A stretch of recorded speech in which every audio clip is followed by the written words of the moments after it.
안녕하십니까. 신구역 사무국장 김성호입니다. 반갑습니다. 오늘 강명 일보 대표님처럼 좀 강명실을 조금 더 심각하게 좀 깔려고 해도 될지 모르겠지만 좀 심각한 방향으로 해서 좀 채워보겠습니다.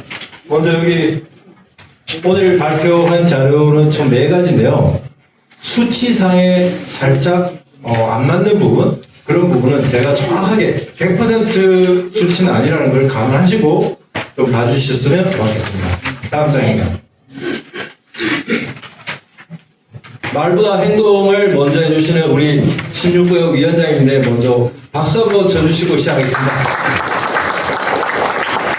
수고하셨습니다. 다음 장. 민간 임대주택의 제도에 대한 허점. 다음. 정비사업에 대한 보류주 매각. 네, 다음. 그 다음에 강명시 조합감사 결과에 대한 부분. 그 다음에 행정기관의 역할. 이 4가지에 대해서 말씀드리겠습니다. 첫 번째입니다. 민간 임대주택에 대한 부분인데요. 민간 임대주택은 간단하게 서민 주거죠. 서민 주거 안정을 위해서 만드는 것이 민간 임대주택입니다.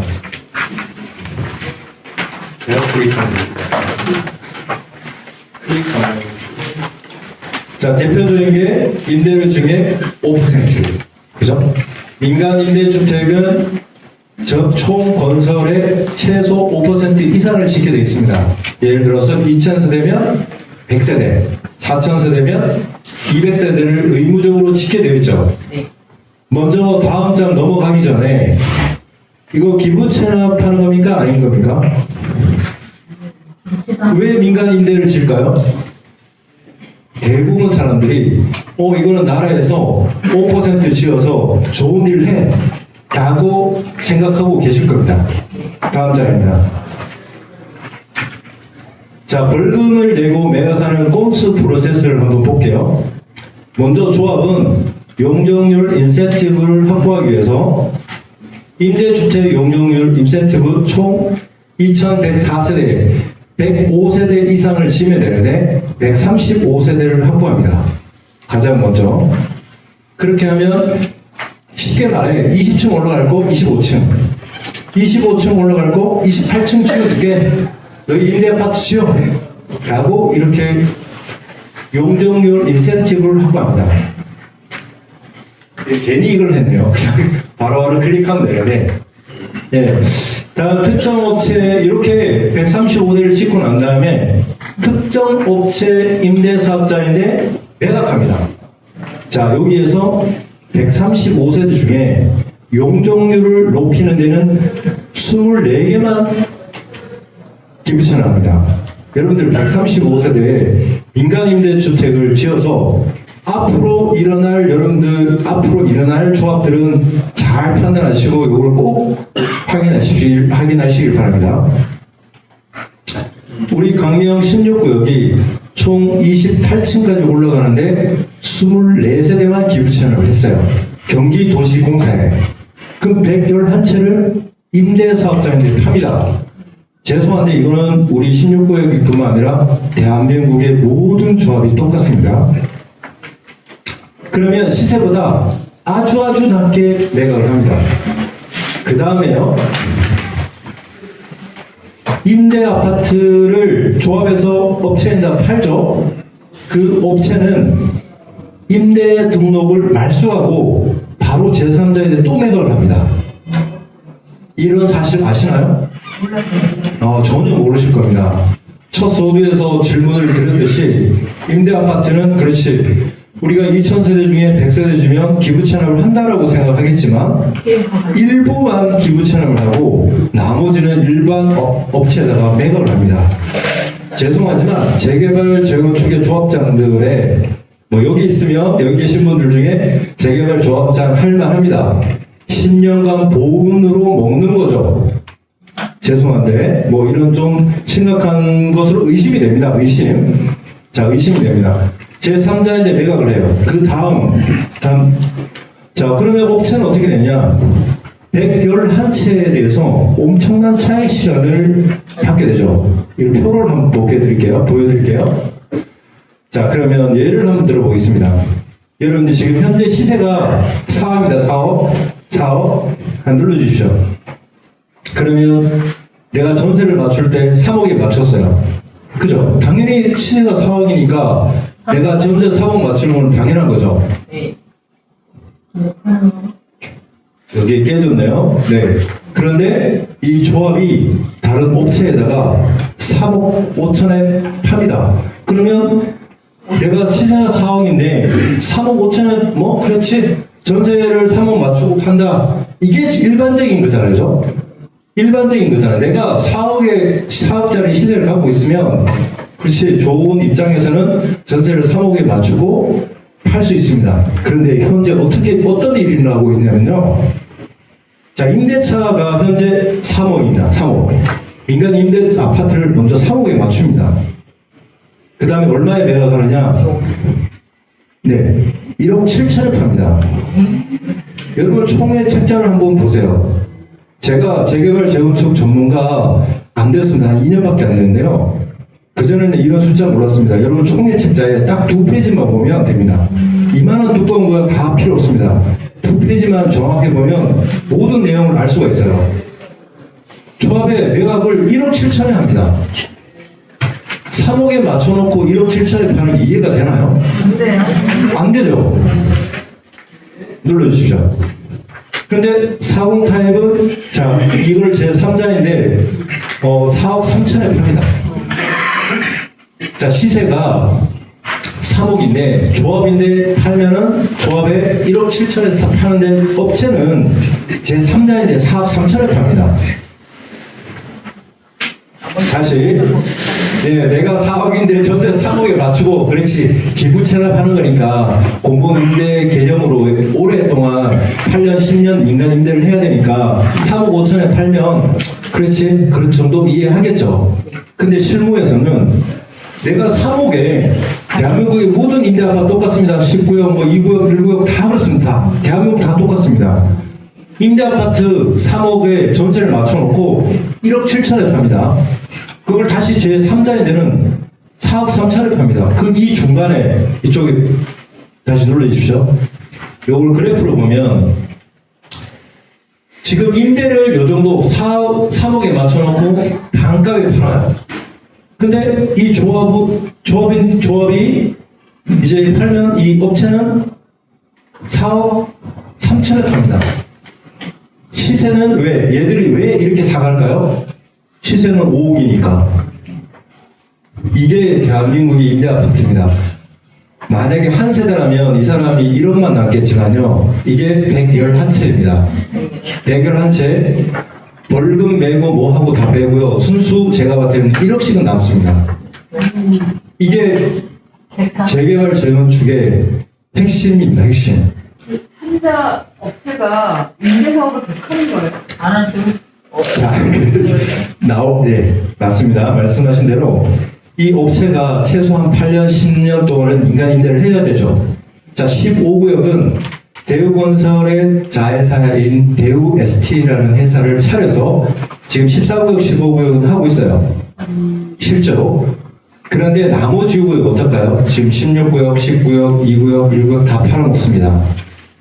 왜 팔까? 이게 법이 어디선가 이게 제가 봤을 때는요. 국토부 첫 번째 국토부에서 실제로 제가 여기 업체에서 3억을 4억 3천에 판다고 하지만 실제로는 3억 1천에 사가는 사람이 있습니다. 1천만 원 갭 투자. 누군가는 보호를 받는 거라고 생각합니다. 6채 사가는 사람이 있습니다. 3억 2천에 2천 갭으로 10년 갖고 있으면 2억 3억씩만 남아도요. 얼마예요? 2억씩만 남아도 10억 정도 남죠. 그죠? 지금 이렇게 일어나고 있습니다. 이게. 그런데도 법에서는 아무런 행정을 취하지 않고 있습니다. 지금 시세가 지금 4억짜리를 내가 1억 7천에 팔았을 때 국토부의 실거래 신고 시스템에는 어떻게 나오냐? 6세대만 정확하게 신고가 됩니다. 111채 중에 6채대만 신고가 다 떠요, 네이버에.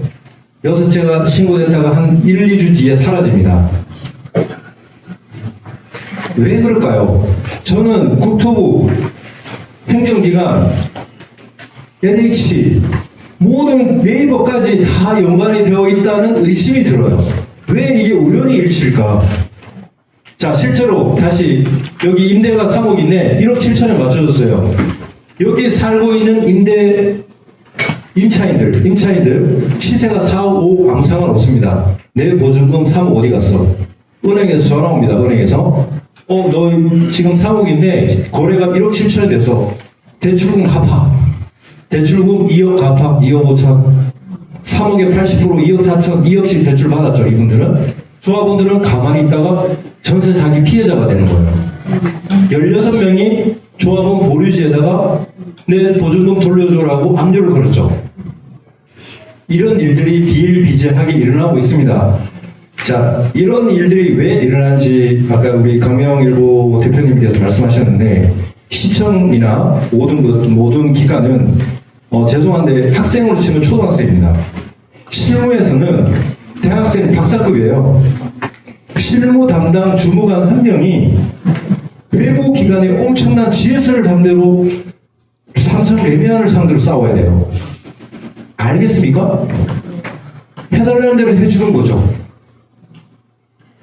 그런 부분을 채울 수 있는 시에서도 굉장히 외부의 전문가들에 대한 조언, 외부에 대한 어떻게 일어나는 것들을 굉장히 경청을 많이 해야 되죠.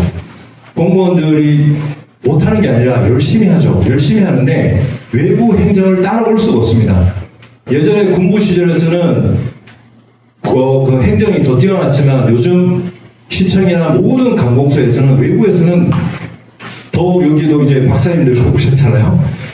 각종 전문가들 어떻게 입니까 시청에서. 그런 전문가들인데 계속 조언을 얻고 이럴 때는 어떻게 해야 돼라고 해야 되는데 그런 것들이 없다고 생각합니다. 다음 장입니다. 다음. 여기 넘어가겠습니다. 자, 보류지 매각에 대해서 한번 또 말씀드릴게요. 보류지 아파트. 보류지는 여러분들 잘 모르시겠지만은 모든 아파트 여러분들 재건축 재개발에서는 1%를 예비로 남겨주게 돼 있죠. 예비로. 그래야 소송으로 이기면 돌려주니까. 자, 실제로 얼마 전에 제가 개인 유튜브를 찍을 때 일본에 계시는 분이, 미국에 있는 분이 한 달 분양 신청은 보통 30일이잖아요. 연장을 해도 보름 길게 한다고 해서 45일이면 끝납니다. 그럼 외국 사람들이 어떻게 합니까? 모르잖아요. 근데 국내에 딱 와보니까 뭐가 날아와 있는데 모르는 거에서 시간이 지났어요. 그러면 그분이 가만히 있어 와그리시나 포기하고 안 받을래라고 하면 되지만 소송을 걸겠죠. 소송 걸면 이길 확률이 높겠죠. 여차여차해서. 그럼 법원에서 조합에다가 이분은 어떤 이유로 해서 아파트를 한 채 줘 이런 판결을 내립니다.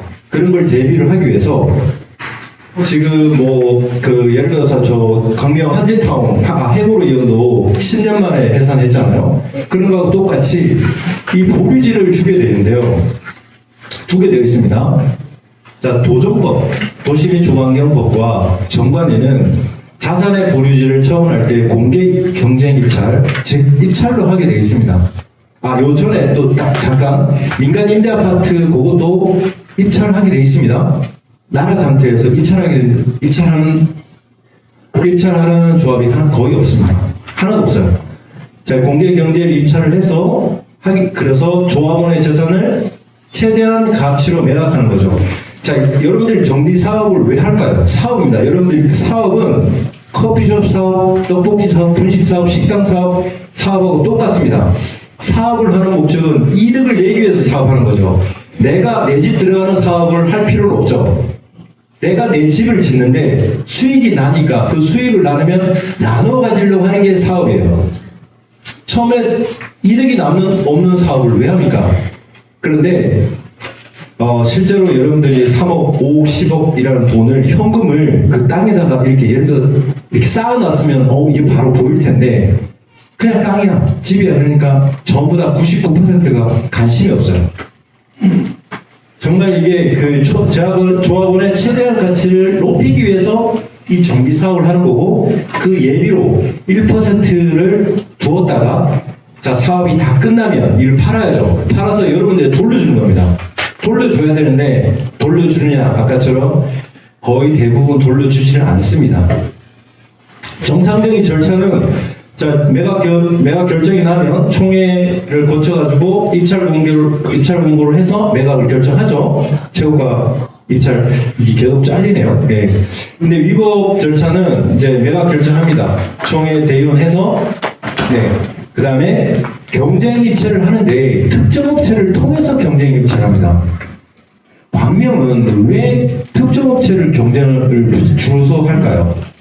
저는 그게 너무 신기합니다. 일반 신문제요. 자, 여러분들 이제 100만 명 지원하고 70만 명 지원하고 보류지 매각해서 요즘도 계속 나오잖아요. 경쟁률로 따지면 30만 대 1, 50만 대 1 막 나오는 겁니다. 이게 입찰 보류지 매각인데요. 우리 광명은 특정 업체를 통해서만 경쟁 입찰을 해요. 이거는 의심은 미리 조합장이나 조합원 임원이 의심이 되는 거죠. 미리 찍어놓고 몇 개 돌리는 걸로 의심이 되는 거죠. 그런데 그거를 계속 그냥 둡니다. 계속 그냥 관행처럼 그냥 둡니다. 네, 눌러주세요. 그러면 결과적으로는 헐값이죠. 헐값에 매각합니다.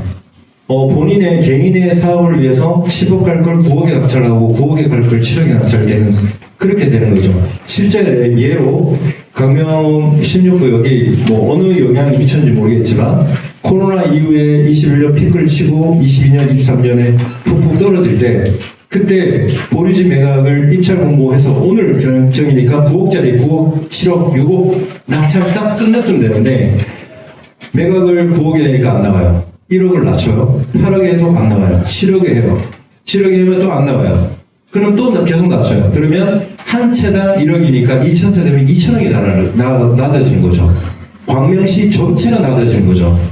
여러분들이 있는 보류지 매각이 그런 식으로 매각이 되고 있습니다. 그게 특히 광명이에요. 다음 장입니다.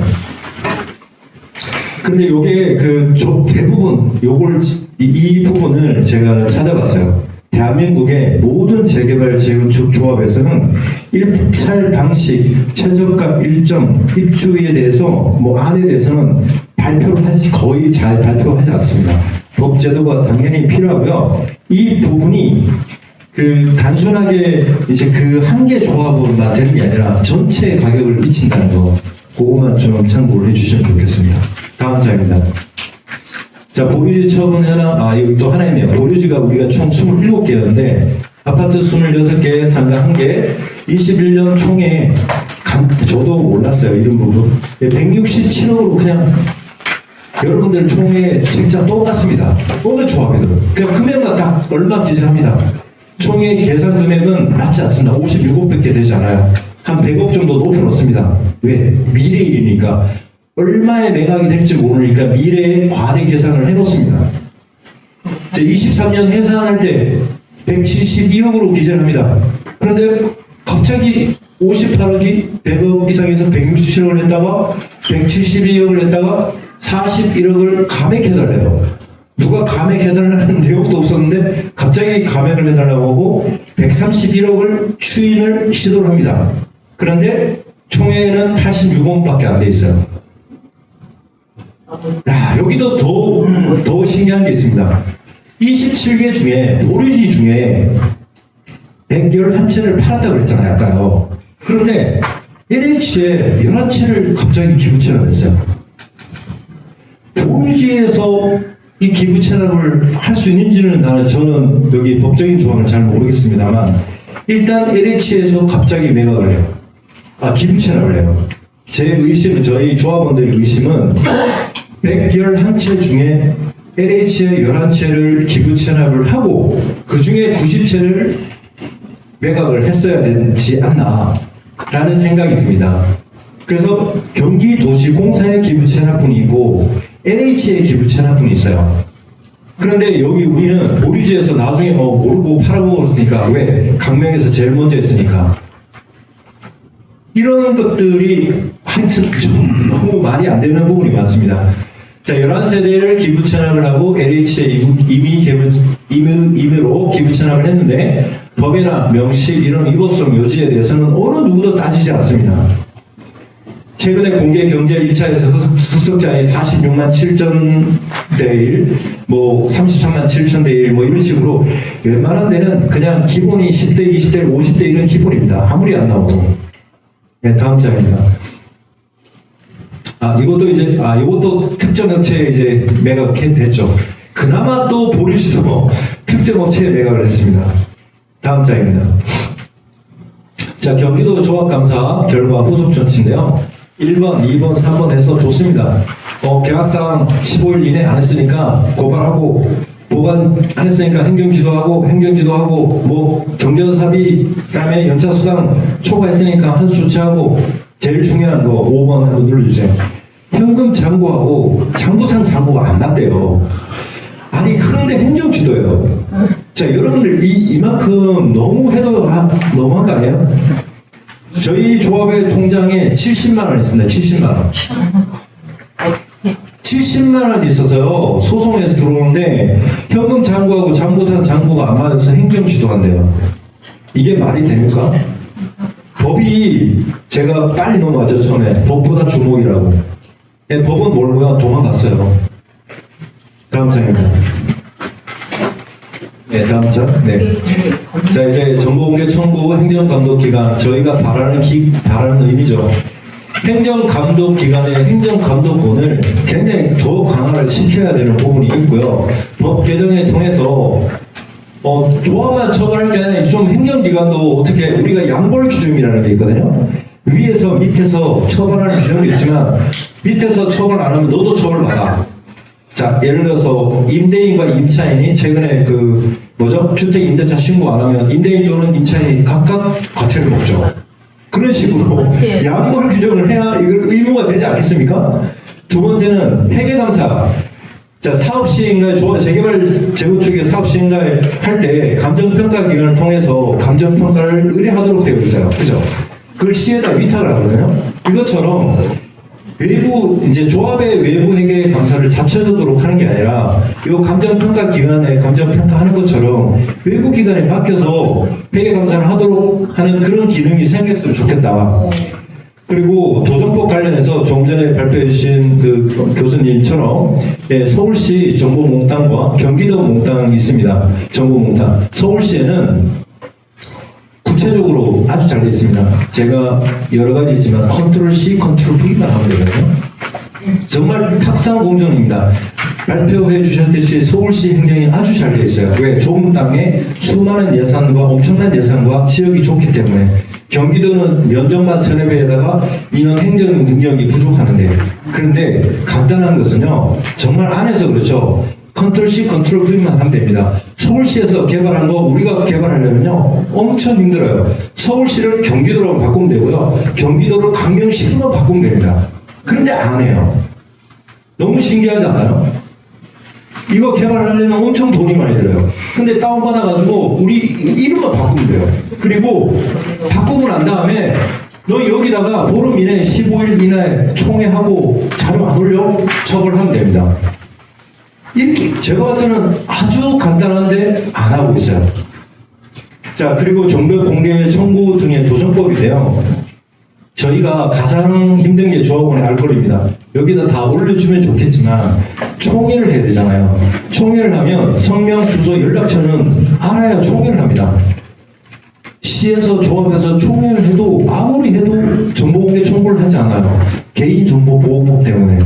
그러면 개인정보보호법과 도전법이 상충하면 조합원의 알 권리, 개인정보 자산의 가치를 높이기 위해서 공개 의무화가 반드시 필요할 것 같은데 많은 걸 주민등록번호 필요 없습니다. 저희는 조합원들이 모일 수 있도록 성명, 주소, 연락처가 필요합니다. 그래야 우리가 총회를 해서 여러분들 계신데 연락은 해야 되잖아요. 우편물을 보내야 되잖아요. 정보공개 청구하지 않으면 1000명 중에 300명이 반송되어 옵니다. 그런데도 불구하고 저희가 열심히 우리 위원장님하고 조합원들이 열심히 노력하고 있습니다. 지금까지 참고로 여기 경기도는요, 광명시는 보고권이 0건입니다. 0건. 없습니다. 이 정보를 그나마 벤치마킹해서 카피를 했는데 아무것도 없는데 보고가 0건이에요.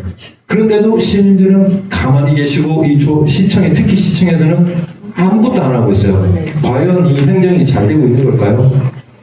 전체적인 부분에서 저는 오늘 발표를 하는 입장에서 정말 할 수 있는 부분과 할 수 없는 부분을 구분을 해서 할 수 있는 부분을 조금이라도 해 주셨으면 하는 바람으로 오늘 참석했습니다. 감사합니다.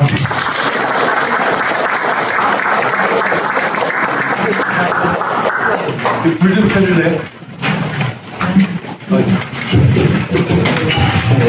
수고하셨습니다. 이제 두 번째 토론입니다. 철산 8구단지 재개발의 문제점과 안전을 위한 법 조례 개정 방향에 대해 최홍엽 철산 8구단지 정상화 추진위 위원장님께서 발표해 주시겠습니다.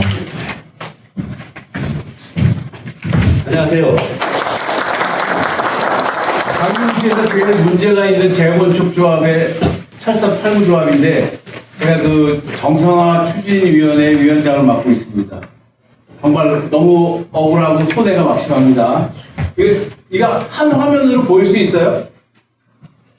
이 박사님 한 화면으로. 아, 잘 들리시죠? 네. 이 원래 그 재건축 재개발도 마찬가지지만 총 9단계의 표준 행정 절차를 가져야 됩니다. 그런데 저희 철산 8구 조합은 그 9가지 중에서 중요한 것들을 절차를 지키지 않았기 때문에 문제가 많이 되고 현재까지 1인당 약 4억의 손해를 보고 있습니다. 이 표를 보시고 제가 설명을 잠시 해드릴 테니까 이해를 해주세요. 이거 파란화면에 안 나와요? 보기에 보기 메뉴 보기. 이게 왜냐면 한눈에 보셔야지만 될 것 같아서 잘려지면 안 될 것 같아서 요걸 한 페이지로 하죠. 여기 페이지가 있구나. 안 돼요? 네, 몇 페이지가 있어요? 아니면 두 페이지로 나눠 보게. 그럼 안 세? 몇 페이지? 화면에 한 페이지 오케이. 네네. 이렇게만이라도 보겠습니다. 자, 저희 그 철산 8구 조합은 요 화면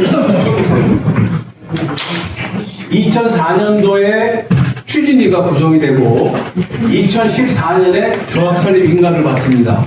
10년 거의 15년 만에 받죠. 그리고 저희가 2025년도에 입주를 합니다. 약 11년 차에 입주를 하게 됐죠. 그러니까 실질적으로 어떤 그 재산상의 피해나 예산이 들어가는 것은 조합 설립 인가서부터 들어가는 건데 물론 추진위 때부터 돈은 들어갑니다. 그러나 예산표를 보면은 조합 설립 인가서부터 다 정산이 되기 때문에 거기를 기준으로 하게 되는 거죠. 네. 총 19가지 단계를 보면 표준 재건축이 있습니다. 추진위 구성, 조합 설립, 정비사업계획, 사업시행계획, 그 다음에 관리처분, 그리고 좀 화면 좀 올려줄래요? 관리처분 다음에 그 밑으로 좀 더 내려주세요. 준공, 이전 고시를 하고, 해산을 하고, 청산을 하는 그런 9단계에 걸칩니다. 근데 저희는, 다시 화면 올려주세요. 조합을 설립하고 시공사를 선정하는 절차를 하게 됩니다. 원래는 사업 시행 계획이 승인이 난 다음에 시공사를 선정하는 것이 표준 절차거든요. 그러니까 시공사를 선정해놓고 정비사업 계획이 되고 사업 시행 계획이 나서 착공할 때까지 거의 몇 년입니까? 14년부터 착공을 22년 1월에 했기 때문에 약 7년 동안의 공백을 갖습니다. 시공사만 뽑아놓고. 엄청난 실수를 하게 되는 거죠. 그래서 시공사를 뽑아놓고 공사비가 7,783억이었는데 맨 마지막에 내려가 보면은 화면을 다시 내려봐 주세요. 공사비가 1조가 됩니다. 그러니까 약 3천억, 아니 2,800억 정도의 공사비가 늘어나는 거예요. 그것을 관리처분을 통해서 조합원들에게 제대로 된 정보를 제공하지 않았기 때문에 그렇게 손해보는 겁니다. 왜? 조합원은 빨리 가자고만 요구를 하는 거기 때문에 그렇습니다. 다시 화면 좀 다시 올려주세요. 이게 하나면에 나오면 좋은데. 추진위 구성 책임자 도시정비법에 보면은 승인권자가 관리 감독을 하도록 딱 명시되어 있습니다. 조합이 관리 감독하고 책임지는 게 아니거든요. 광명시, 조합설립도 광명시, 정비사업계획도 광명시가 다 승인을 하는 거죠. 그리고 관리처분도 광명시가 승인하는 거고, 변경도 광명시가 하는 거고. 이제 마지막으로 내려가 주세요. 이제 그래서 여하튼 9번까지 보여주세요. 9번 현재 준공 중에서 가사용 승인권, 임시사용 승인을 해서 입주를 했습니다. 5월달에. 그런데 이제 우리 이 조합이 문제가 안고 있는 게 뭐냐면은 소방안전시설 문제가 미해결돼 있어요. 굉장히 중요한 문제죠. 화재 안전이 굉장히 문제가 되는 거예요. 그리고 조합 이전 고시가 되면은 완전한 승인이 나서 이전 고시가 되면은 조합을 해산을 하는데 우리 조합이 초과이익 환수금에 걸려 있습니다. 재건축 초과이익 환수금 재초안이라고 많이 들으셨죠? 2019년도 관리처분 총회할 때 광명시에서 재초안이라고 해서 약 1,145억을 예정 금액으로 제시합니다. 1인당 5,600만 원이죠.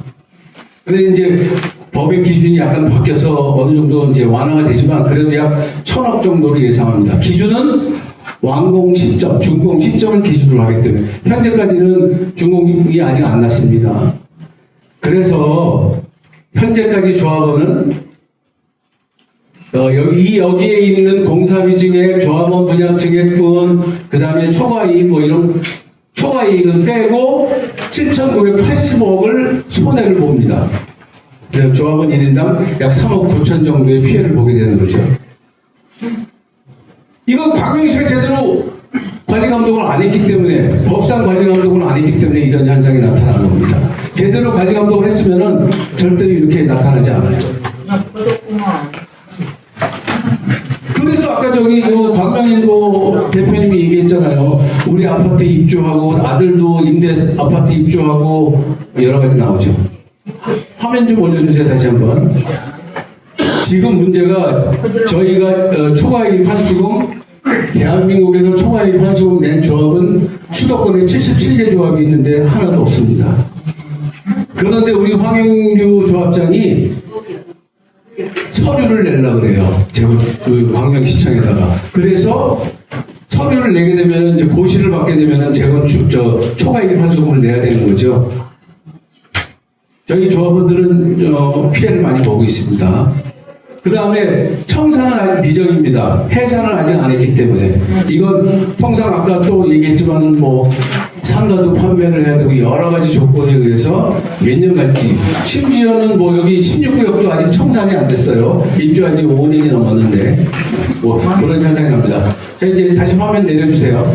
네. 자, 우리 철산주공 8구 단지는 2019년도에 1인당 5,600만 원의 재건축 환수 금액이 예정되어 있었습니다. 예정. 그런데 22년도에 기준이 약간 바뀌면서 24년도 5월을 기준으로 해보면은 약 이런 절차를 갖게 됩니다. 기존에는 뭐 3천만 원이었는데 뭐 8천만 원 기준으로 바뀐다든지. 그래서 5,600만 원보다는 작을 거라고 예상합니다. 그런데 어느 정도냐? 거의 5천만 원에 가깝다고 생각합니다. 왜냐하면은 이때는 기준이 2025년 기준이 아니라 그 당시에 겨우 물가 상승률을 상승한 정도로 따졌기 때문에 그런데 지금은 그 당시에 어떤 그 기준율보다 훨씬 높이 올라갔기 때문에 그대로 기준은 달라졌지만 그대로 적용되리라고 봅니다. 최종 부담금은 뭐 이게 다 이런 공식이니까 부과 시점은 준공인가액입니다. 그 다음에 환수는 기준 일로부터 6개월 이내에 환수를 해야 되고 그리고 개별 납부고지를 한 다음에 말을 안 들으면 강제 집행을 하는 거죠. 그런데 이 재건축 강남이나 이런 데 77개 조합 중에서 강제 집행한 데는 하나도 없습니다. 아직. 요거는 예를 들어서, 다시요. 예를 들어서 요번에 25년도 관리처분 총회 되면서 공사비 증액을 1,100억을 해줬습니다. 이 우리 조합이 피해본 거예요. 5,400만 원 해당되죠. 여기 표에서 보시는 바와 같이 현재까지 서울 경기도 재건축 77개 조합 중에서 재건축 초과이익 환수금을 낸 조합은 하나도 없습니다. 그런데 우리 조합이 재건축 초과이익 환수금을 내려고 지금 진행 중에 있습니다. 우리 조합이 아마 대한민국 1호가 되리라고 저는 봅니다. 왜냐하면은 아까 말씀하셨죠? 아레나 지으려면은 4조가 돈이 필요하다고. 저희가 취득세로 500억 냈습니다. 우리 조합이. 그 다음에 양도세로 100억 정도 내고 있습니다. 그리고 이거 재건축 초과 이익이 약 1,000억을 내도록 되어 있습니다. 이거 내면서 우리가 손해보는 거죠. 이런 돈이 결국은 아레나 짓는데 아마 보탬이 될 겁니다. 이제 화면 올려주세요. 그래서 결국은 모든 것은 다 도시정비법에 나와 있는 관리 감독 기관인 광명시청이 제대로 감독해주고 제대로 감시해주면은 조합원이 피해를 보지 않습니다. 즉 광명 시민이 피해를 보지 않아요. 이제 마지막 페이지 보겠습니다. 그래서 결국은 안전한 아파트에 살고 싶으시잖아요. 그리고 재산 피해를 최소화하고 싶습니다. 여기 보세요. 도시정비법 제118조 정비사업의 공공지원 인허가권자가 오히려 방관자 형태를 가지고 있어요. 자기네들 책임을 유기하는 겁니다. 그리고 오히려 공무원이 부정부패에 결탁돼 있어요. 그런 것들을 많이 지금 자료를 가지고 있습니다. 광명시장 간담회 때 뭐라고 그랬습니까? 이거 제대로 해달라고 그랬더니 주민끼리 갈등이 생기지 않도록 하는 것이 1차 목표다. 이건 법을 진행하는 거지 주민끼리 화해하고 하는 게 아니거든요. 그리고 이 주민들이 리더십 있고 투명하고 공정하게 진행할 사람을 찾는 게 중요하다.